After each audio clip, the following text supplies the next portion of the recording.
එකම බුද්ධ ප්‍රතිමාන සම්පතේ මේ ගුහාව ඇතුලේ වැඩින්නේ. ගන්න ආලේපය අඳගන්න පුළුවන්කම තියෙන්නේ නියපොතු වල. තාමත් තඹ පාට දකින්න හම්බෙන්නේ. මොකද තඹ ආලේප කරලා තමයි රන් ආලේප කරන්නේ නැතුව තඹ නිකන් ආලේප කරන්නේ.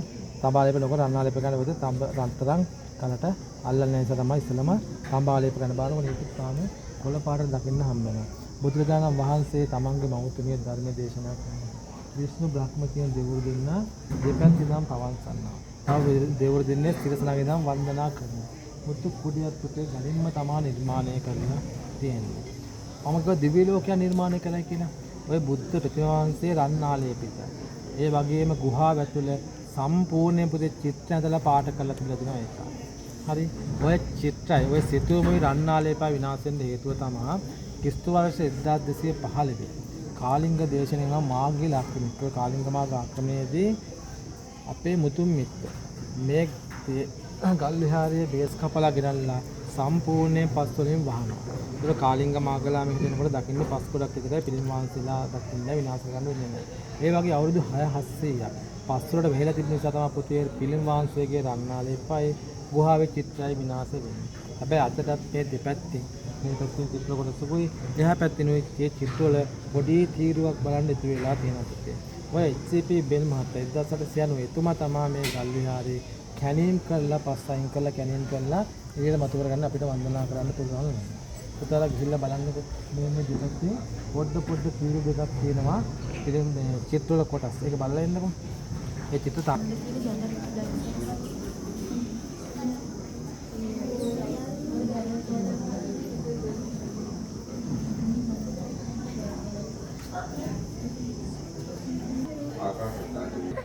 මේ තමයි තියෙන්නේ පොළොන්නරු කතිකාවත. ඔයාලා අහලත් ඇති. පොළොන්නරු රාජධානියේදී අපේ භික්ෂුන් වහන්සේලා නිකායවල් 3කට බෙදලා අස්සම ගියෙන් වැඩ කටයුතු කරන්න පටන් ගත්තා මේ බුද්ධ ශාසනයේ පිරිහෙන ආකාරයට. ඒ අවස්ථාවේදී බුදුලාගල මහා කාශ්‍යප හාමුදුරුවෝ මහා පරාක්‍රමතුමා කල්පනා කරා මේ බුද්ධ ශාසනය තව අවුරුදු 5000ක් පවත්වන්න මොනවා හරි ක්‍රියාමාර්ගයක් ගන්න කරන්නේ. භික්ෂුන් වහන්සේලා හැසිරෙන්න ඕන ආකාරයේ විනය නීති රීති මාලාවක් කියනවා.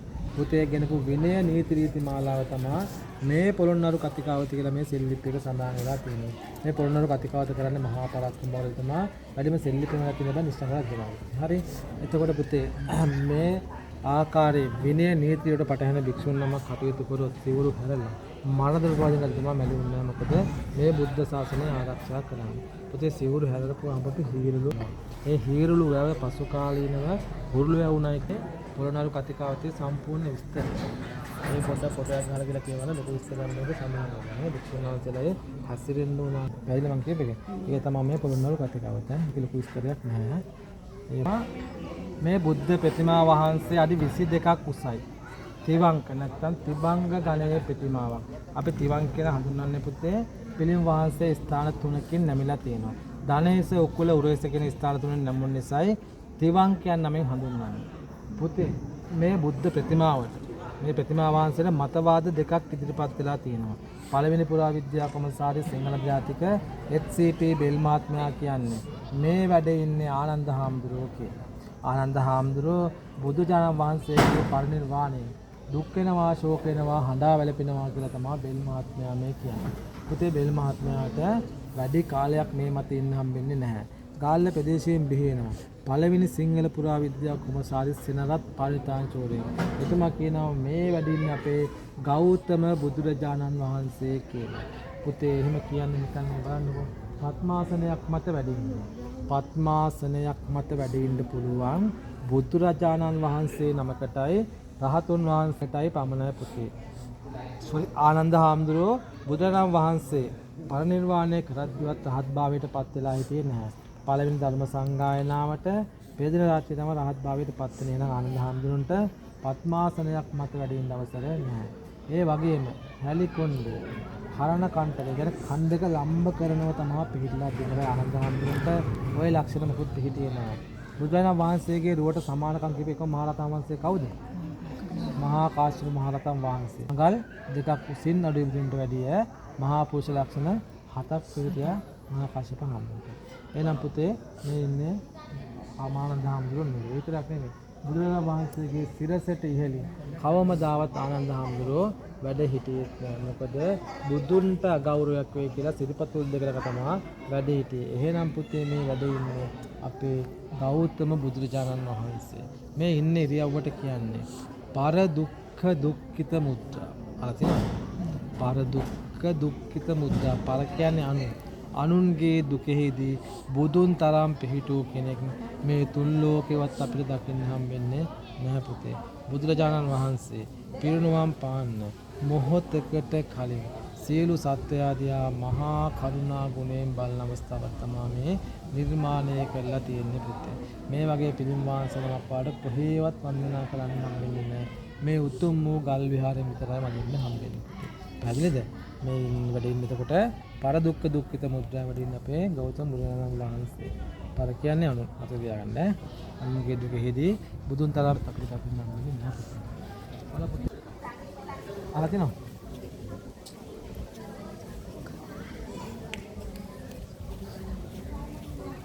පුතේ පිළිම වහන්සේගේ අර මේ තියෙන පපුව මැද කළු පාටට මෙහෙම වහපු ගැට දෙකක් තියෙන අපේ නසිමින්තුනේ. මේ තියෙන පපුව මැදට වෙන්න දැක්කද? කළු පාටින් සිමින්තුලේ ටිකක් තියෙන දැක්කද? හරි ඔතෙන්ද තමයි පුතේ සුද්ධ වෙඩි තියන්නේ. මේ අතට හානි වෙන්නේ පුතේ පිළිම වහන්සේ මං කිය පස් දාලා වහලා තිබුණයි කියලා. අර බෙල් මහත්තයා කැලින් කරනකොට ඒ පස් වලට තමයි මේ කැනින් කරන අවස්ථාවේ තමයි මේ පස් අයින් කරලා තමයි අතට හානිලා තියෙන්නේ. සුද්ධ වෙඩි තියලාම නෙමෙයි අත. හරි. එතකොට පුතේ මේ කතාව කියලා දෙන්න. පුතේ ඉස්සර මේ තනිකර ඝන වනාන්තරයේ තිබිලා තියෙන්නේ. සුද්ධ ඇවිල්ලා ඇත්තු මරලා දල කපලා ගජමුතු ගන්නවා. තවස මේ සුද්ධ මෙහෙ ඇවිදලා එකත් එක්කවත් හම්බෙලා නැහැ. ඔය එන අවස්ථාවේ දැකලා තියෙනවා මේ බුද්ධ ප්‍රතිමා වහන්සේලා අපේ මුතුන් මිත්ත වන්දනා කරනවා. ඇහුවල ඇයි මේ උඹලා ගල් වලට වඳින්නේ කියලා. අපේ මුතුන් මිත්තුගල මේ ගල් නෙමෙයි. මේ අපේ ගෞතම බුදුරජාණන් වහන්සේ වැඩ ඉන්නේ. බුදුන් කොහේ දැක්කත් අපි වන්දනා කරනවා කියලා කිව්වා. ඒ අවස්ථාවේදී එක සුද්දෙක් මේ උඩ ගලේ ස්ථානයක් තියෙන එතන ඉඳලා පිළිම වහන්සේගේ මෙතෙන්ද විදිලා තියෙනවා. හැබැයි පුතේ මේ අවස්ථාවේ කොහෙදෝ යන ඇතෙක් ඇවිල්ලා අර සුද්දව ගහලා පාගලා මරලා තියෙනවා. අවාසනාවකට ඒ සුද්දත් එක්ක හිටපු අනිත් සුද්දා අර ඇතාට වෙඩි තියෙනවා. ඒ ඇතා වෙඩි කාගෙන එහා පැත්තේ පිටියකට ගිහිල්ලා වැටලා මැරුණා. ඒ ඇතාමල පිටිය ඇතු මල් පිටිය කියලා ගමක් අදටත් දකින්න හම්බ වෙනවා. පැහැදිලි? ඒ වගේම පුතේ ඔයාලා දන්නවද අනුරාධපුරයේ පොළොන්නරුව මහනුවරගේ පිළිම වහන්සේ අඳුර ගන්න ක්‍රමයක් තියෙනවා. සිවුර රේඛාවේ. ජීවිතේ පුතේ අනුරාධපුරයේ පිළිම වහන්සේලාගේ සිවුරේ එක රේඛාවයි දකින්න හම්බෙනවා. හැබැයි පොළොන්නරුවේ පිළිම වහන්සේලාගේ ද්විත්ව රේඛා දෙකක් එක ළඟ යනවා. මහනුවරගේ පිළිම වහන්සේලාගේ පුතේ තිය රැල්ල වගේ රේඛා ගොඩාක් ළඟ යනවා. පුතේ ඔය රේඛා තියෙන ඉරියව්වෙන් තමයි අනුරාධපුරයේ පොළොන්නරුව මහනුවරගේ පිළිම වහන්සේලා අඳුරගන්න. මගේ පැහැදිලිද? පැහැදිලි නැත්නම් කියන්න අපහාක කියලා දෙන්නම්. අනුරාධපුරයේ එක රේඛාවයි පොළොන්නරුවේ රේඛා දෙකයි ද්විත්ව රේඛා මහනුවරගේ පිළිම වහන්සේ රේඛා ගොඩාක් යනවා. හරි. මේ කතාව පුතේ පිළිම වහන්සේ විස්තර කරලා දෙන්න. පුතේ මේ පිළිම වහන්සේ සැතපෙන පිළිම වහන්සේ නමක් පමණයි. හොඳට මතක තියාගන්න. ප්‍රශ්නයකට උත්තරයක් අහුවොත් මේ පිළිම දෙන්නලා ඔයාලා දෙන්න ඕන එකම උත්තරේ මේ පිළිම වහන්සේ සැතපෙන පිළිම වහන්සේ නමක් කියලා පමණමයි පුතේ. වෙන කිසිම දෙයක් ලියන්න එපා. හැබැයි ඒකට හේතුව අපේ තියෙන හින්දි පිළිම හිට පිළිම සැතපෙන පිළිම වහන්සේලා තුන්වම විතරමයි. ඒත් පුතේ අපේ කලාකරුවා මහා වෙහෙසක් දරලා තියෙනවා මේ බුද්ධ පරිනිර්වාණ පිළිම වහන්සේ කියලා පිළිම බලන්නකෝ. සිරස කොට්ටේ ඇතුළට ඉබිලා තියෙනවා. මොකද අපේ හුස්ම ගියාන් පස්සේ අපේ ඇඟ බර වෙනවා. ඊට පස්සේ මොකද වෙන්නේ අපේ සිරසත් බර වෙනවා. ඒක නිකම්ම සිරස ඇතුළට එබෙනවා. ඒ විතරක් නෙමෙයි පුතේ. කන් කඩා වැටෙනවා. ඇස් පිය වෙනවා. අත අප්‍රාණික වෙනවා. බඩයි පපුවයි දෙකම පුතේ එක ගානට පිරලා දෙනවා. මොකද අපි හුස්ම ගත්තාම හුස්ම පාත් කරනවා. බඩ පපුව දෙකම ගානට පිටලා තියෙනවා. සිවුර පොට බිමට වැටලා තියෙනවා. ඒ විතරක් නෙමෙයි පුතේ. බුදු කෙනෙක් සැතපෙන්නේ සිංහ සෙයියාවෙන්. බුදුන් සිංහ සෙයියාවෙන් සැතපෙනම් පුතේ දකුණු අත දකුණු කම්මුල යට තියෙනවා. හැබැයි මේ පිළිම වහන්සේගේ දකුණු අත දකුණු කම්බලෙන් එළියට පැනලා තියෙනවා. මොකද හේතුව? මේ පරිණිරවාණය පිළිම වහන්සේ. ඒ වගේම බුදු කෙනෙක් සිංහ සෙයියාවෙන් සැතපෙනවා නම් සිරිපතුල් දෙක එක සමානව පිහිටන්නවා. මේ පිළිම වහන්සේගේ වම් සිරිපතුල අතුලට ගිහිල්ලා. ඒ වගේම පුතේ බුදු කෙනෙක්ගේ සිරිපතුල් දෙකේ මංගල ලකුණු 216ක් සඳහන් වෙනවා.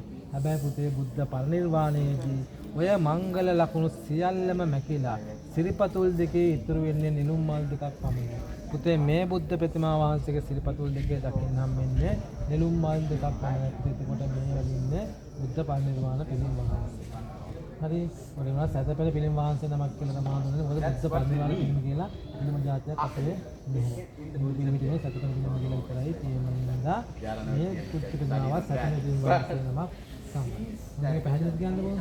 බුද්ධ පරිනිර්වාණය පෙන්වා තිබ්බට අපිට තියෙන්නේ පිළිම වර්ග තුනක්. බුද්ධ පිළිම හිත පිළිම සතපෙළ පිළිම පිළිම විතරයි. කොහේවත් සඳහන් පොතපතකවත් නැහැ බුද්ධ පරිනිර්වාණ පිළිමක් කියලා කොහෙවත් සඳහන් වෙන්නේ නැහැ. හරි? ඒ නිසා මේ සතපෙළ පිළිම වහන්සේ නමක් උත්තරේ එච්චරයි. ඒකෙන් පුතේ මේ වගේ පිළිම වහන්සේ නමක් කාලේ මේ තුන් ලෝකවත් වන්දනා කරන්න හම්බෙන්නේ. මේ උතුම් වූ ගල් විහාරෙම තමයි වදින්නේ. වන්දනා කරලා පින් දෙක් කරගන්න පුතේ මේ වගේ තැනක ආවට දුවක් හම්බෙන්නේ නැහැ. හරි විස්තරයක් දහගත්තද? තමර දහගන්න තියෙනවද? අපේ හම්බුනේ මේ සිවුරු බල වැඩකමට කඩන් වැටෙන නිසා ආදායකයක් හේතු වෙලා තියෙනවා. පිපුරුම් වාගයක් තියෙනවා. ඒකයි.